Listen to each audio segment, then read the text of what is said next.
Bonjour à tous. Donc moi, je vais vous parler de différents travaux réalisés au niveau de la Chambre régionale du climat de vie, mais aussi d'autres travaux, et puis d'avoir un peu un aperçu au niveau régional de ce qui se fait en termes d'adaptation. Bon, je ne vais pas revenir dessus, puisque Météo France a bien balayé le tableau, mais depuis 1880, les 7 dernières années ont été les plus chaudes, à savoir avec 2 années égales au niveau mondial, 2016 et 2020, avec une augmentation de 1,25 degrés depuis l'ère pré-industrielle. Donc ça, il faut savoir que ces moyennes, qu'on entend souvent parler de chiffres, plus de degrés, etc., sont des moyennes mondiales. Et donc nous, au niveau français et sud de la France, on est au-delà de ces moyennes, puisque l'hémisphère nord se réchauffe plus vite que l'hémisphère sud. Donc quand on entend des valeurs de réchauffement moyen mondial, il faut savoir que dans le sud de la France, ça risque d'être au-delà.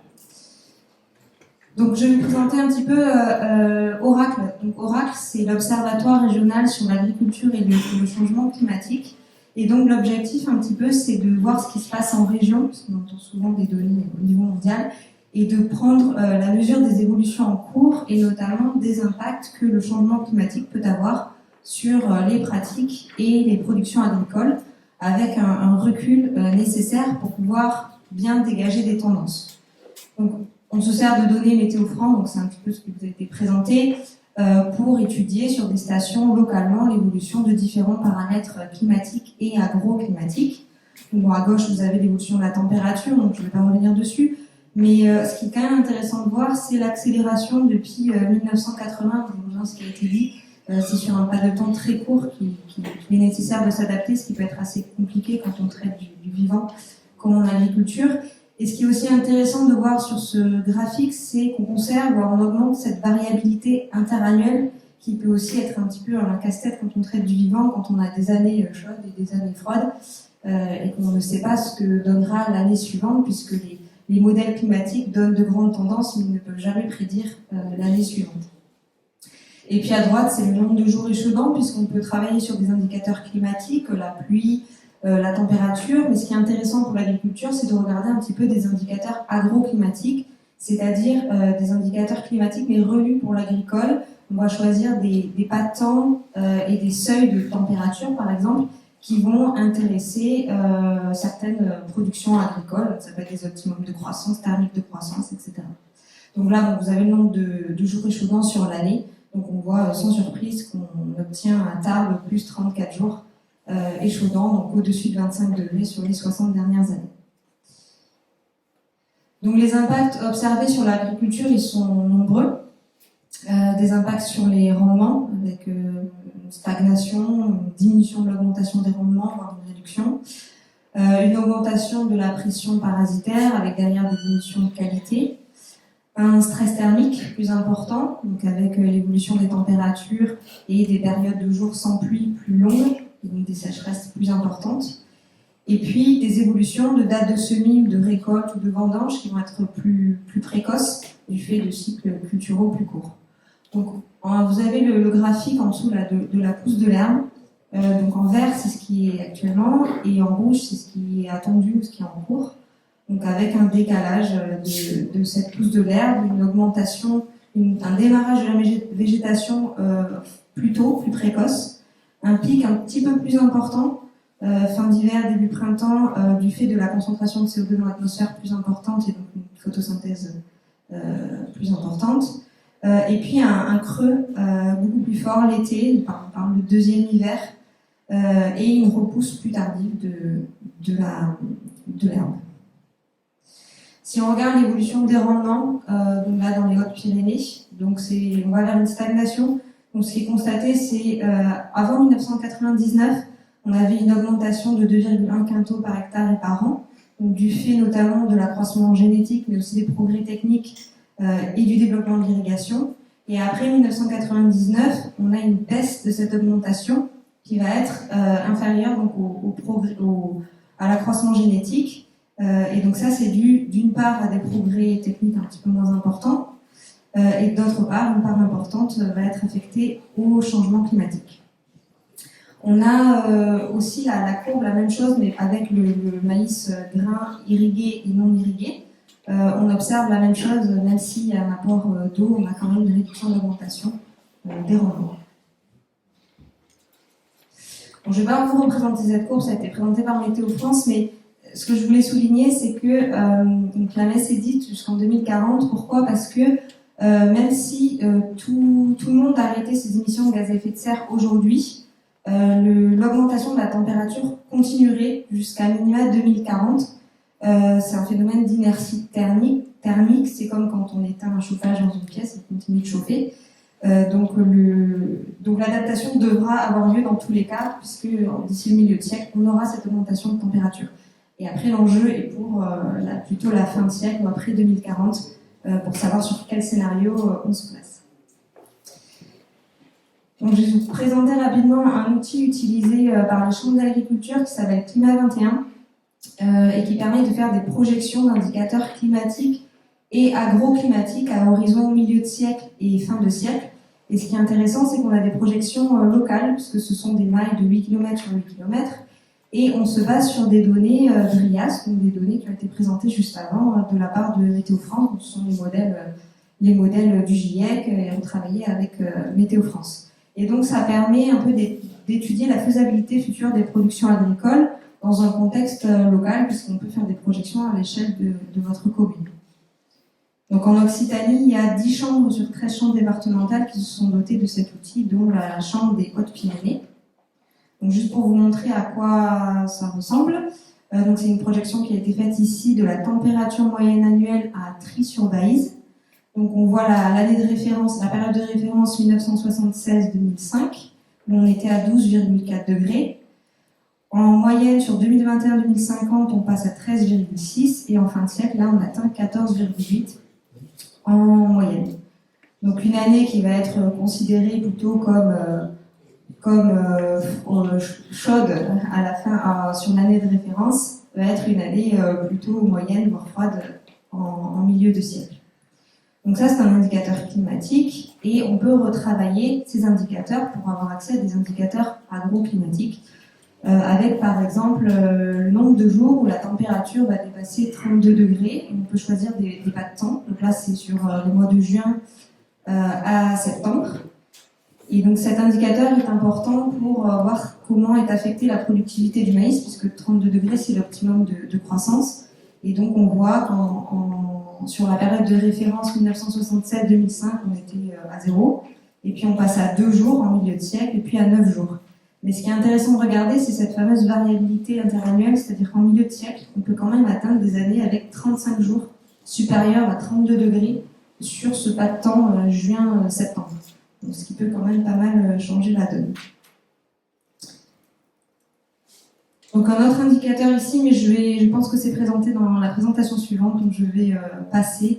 Mais des indicateurs agroclimatiques, il y en a plein, on peut vraiment choisir localement et par filière sur quel indicateur on veut travailler. Et donc c'est intéressant après de l'intégrer dans le conseil. Donc sur les questions d'adaptation, ce qu'il faut savoir, ce qui est intéressant, c'est qu'il faut s'adapter à une tendance de fond, donc à une augmentation par exemple de la température moyenne annuelle, la courbe rouge. Mais il faut s'adapter aussi à cette variabilité interannuelle qui reste très présente, et donc ce qu'on appelle aux événements extrêmes.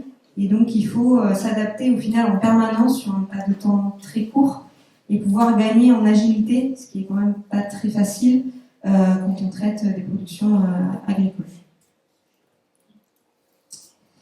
Donc sur la question de l'adaptation, il y a différents types de mesures qui peuvent être mises en place. Il y a des mesures liées à l'efficience, donc optimiser les procédés agricoles déjà en place, réduire sa dépendance à des ressources chères ou rares. Donc ça peut être substituer, ajuster la variété par rapport au contexte climatique, en mettant par exemple des variétés plus résistantes à la sécheresse. Ensuite, il y a des leviers, des mesures en lien avec la substitution. Donc ça, ce sont des changements un petit peu plus importants. Donc l'objectif, ça va être de substituer des composantes d'un système, mais sans bouleverser toute l'exploitation. Donc ça peut être substituer une culture par une autre. Et puis la reconception. Donc là, on repense complètement le processus global de l'exploitation et on va l'adapter vraiment aux contraintes climatiques locales en se servant du coup des projections climatiques présenté précédemment. Et donc là, ça peut être recréer des rotations ou créer une nouvelle activité économique, par exemple, sur l'exploitation. Donc aujourd'hui, il n'y a pas de catalogue exhaustif ordonné des leviers d'adaptation en disant il faut d'abord faire celui-là, etc. Il existe plein de leviers d'adaptation, mais il faut les tester, les étudier localement et vraiment les adapter à l'échelle d'une exploitation, ou en tout cas d'un petit territoire au regard des types de sols, des cultures et des projections climatiques qui sont faites. Néanmoins, on peut un petit peu classer ces leviers en lien avec l'adaptation. Donc il y a tout ce qui tourne autour de la gestion de l'eau. Donc là, c'est pour la partie grande culture, avec développer l'accès à l'eau, donc créer des retenues, à utiliser les forages, tout ce qui est réutilisation des eaux usées, etc. Mieux piloter son irrigation, avoir un matériel plus économe et plus efficient, voire aller sur de la substitution de cultures plus résistantes à la sécheresse. Ensuite, il y a toute une partie des leviers en lien avec les systèmes de culture. Donc l'évolution, on peut jouer un petit peu sur les dates de semis quand c'est possible pour éviter les périodes de sécheresse. La diversification pour pas mettre tous ces œufs dans le même panier et justement répondre à cette variabilité interannuelle. Tout ce qui est en lien avec les cultures associées, ou des bouquets variétaux plus adaptés au contexte local. En lien avec le sol et les pratiques, donc la couverture des sols, pour éviter l'érosion, pour avoir une meilleure structure du sol, et être plus résilient aussi par rapport à la contrainte hydrique. L'apport de matières organiques, et puis la réduction de travail du sol, pour toujours essayer d'améliorer la structure de son sol. Et enfin, les leviers liés à la reconception, donc ça peut être le passage en agriculture de conservation ou en agriculture biologique. Plus en lien avec l'élevage, donc sur la gestion de l'eau, c'est un petit peu la même chose que sur les grandes cultures, donc je ne vais pas revenir dessus. Ça peut être des leviers en lien avec l'alimentation, mettre en place du pâturage tournant, la diversification ou augmenter ses stocks. En lien avec la gestion du troupeau, modifier les périodes de mise bas, adapter les troupeaux à son sol, et puis tout ce qui est bâtiment avec une meilleure aération, ventilation, de l'ombrage pour le bien-être animal. Et puis la reconception qui peut passer par l'extensification, la réduction du cheptel ou le passage en agriculture biologique. Donc on a mené au niveau de la chambre régionale une étude qui s'appelle Climagri. J'ai des petits livrets ici que je laisserai à la sortie si ça vous intéresse, de synthèse. Donc le but de cette étude, c'était d'étudier un petit peu des scénarios prospectifs d'évolution des pratiques et des productions agricoles et de regarder l'impact sur la réduction des gaz à effet de serre et la réduction des consommations d'énergie, puisque l'État a fixé des objectifs de réduction d'émissions de gaz à effet de serre dans sa stratégie nationale bas carbone. Donc l'objectif pour l'agricole, c'est de diminuer par rapport à 2015 de 50%, et des objectifs de réduction des consommations d'énergie qui sont aussi portés par le conseil régional, et donc c'est pas le RIPOS, Région Énergie Positive, l'objectif étant de diminuer de 35% les consommations d'énergie du secteur agricole. Donc on a étudié un petit peu différents scénarios et différents leviers d'adaptation que vous avez ici. Donc il y a 7 leviers d'adaptation qui ont été retenus et validés par les chambres régionales en Occitanie. Donc les leviers en lien avec le développement et la sécurisation de la ressource en eau, le développement de l'agriculture de conservation, développer le système de 3 cultures en 2 ans, parce que le changement climatique, ça peut aussi des fois être une opportunité avec les cycles culturaux plus courts. L'optimisation de la gestion des systèmes fourragers, donc avec tout ce qui est autonomie alimentaire. Développer les productions de qualité, développer les énergies renouvelables via la méthanisation, le photovoltaïque et les économies d'énergie, et puis développer les circuits de proximité.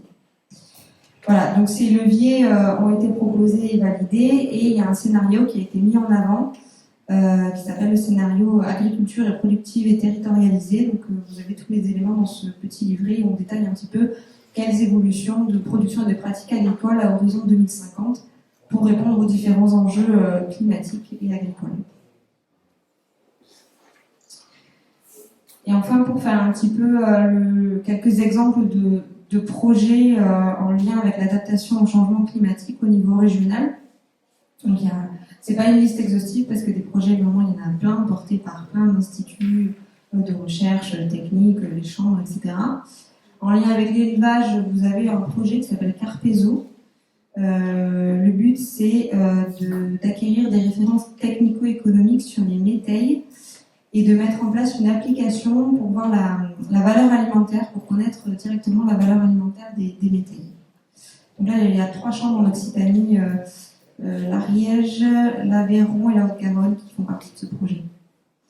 Ensuite, il y a un autre projet qui s'appelle 3C2A. Donc, c'est justement d'évaluer la faisabilité de faire 3 cultures en 2 ans, donc d'insérer une culture à graines récoltées entre 2 cultures principales et d'étudier un peu quelle variété et quel niveau de performance de ces différentes pratiques. Il y a également un projet, alors c'est dans l'Ariège, je crois qu'il y a 3 ans de recul sur l'autonomie alimentaire et le bien-être animal, avec l'installation d'arbres fourragers, avec l'implantation de mûriers blancs, pour faire aussi de l'ombrage pour les animaux. Également, AP3C, donc là c'est plutôt sur le Massif central, ça pourrait être fait sur les Pyrénées.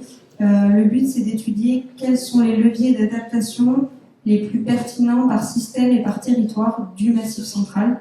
Donc là, il y a tout un gros projet sur 3 ans pour justement qualifier le climat et ajuster les leviers d'adaptation au regard des pratiques et du contexte local.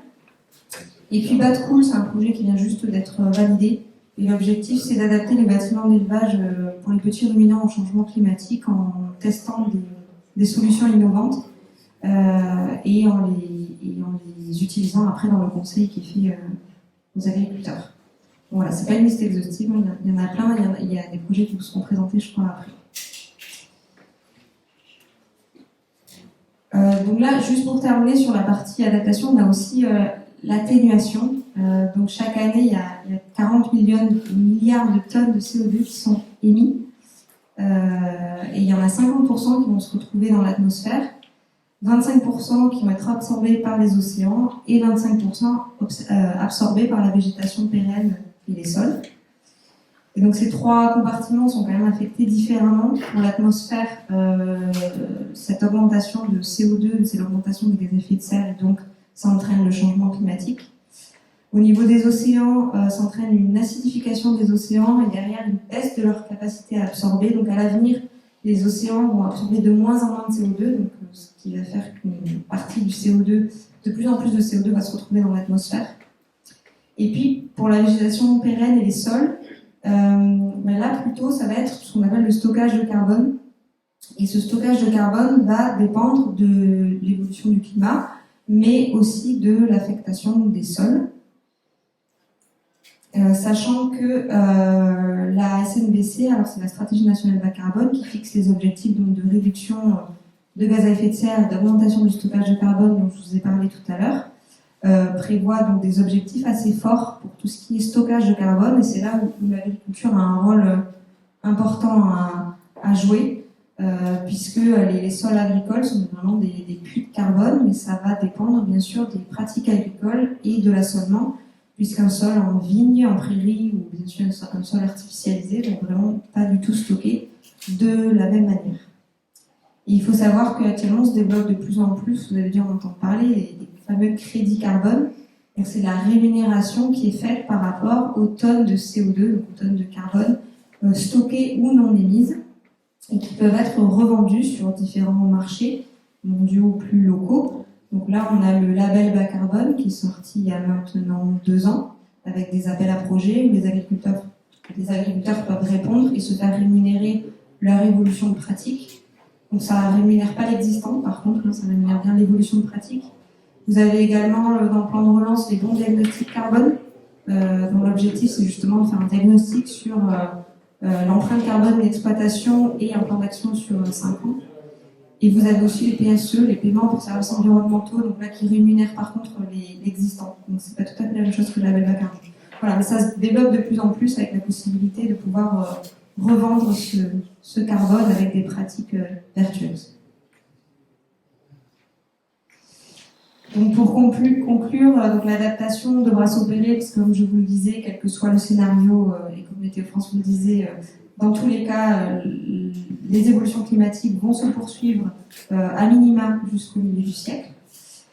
L'adaptation, ça ne veut pas dire bouleverser complètement le système de production. Il y a différents niveaux de leviers d'adaptation qui peuvent être mis en place, mais il faut s'adapter assez rapidement, puisque vous l'avez vu, la température, enfin les différents paramètres climatiques évoluent très rapidement.